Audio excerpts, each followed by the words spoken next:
تزامن امتحانات شهادة البكالوريا مع شهر الصيام وارتفاع درجات الحرارة في هذه الأيام دفع ببعض المترشحين لانتهاك حرمة رمضان والأكل في الأماكن العامة، غير مبالين بالصورة المسيئة لنفسهم أولا وللشهر الكريم ثانيا.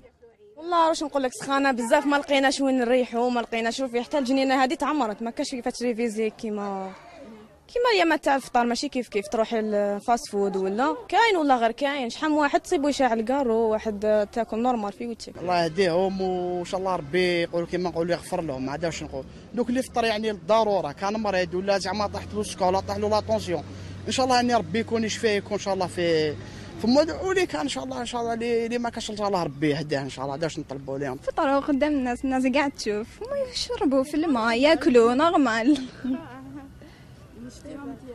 عشتهم قدامي هكذا، يعني ما احترموا حتى واحد. لا يختلف اثنان على أن دين الإسلام دين يسر، ورخص للبعض بالإفطار لكن في حالات محددة.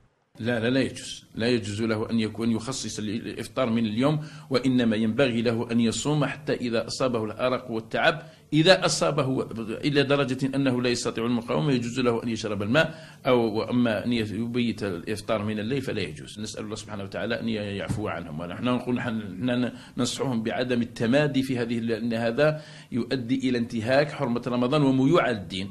صور لم نعتد عليها في شوارعنا ونحن في شهر الصيام، فكيف لتلاميذ وهم على مقربة من الولوج للجامعة أن ينتهكوا حرمة رمضان بهذه الطريقة؟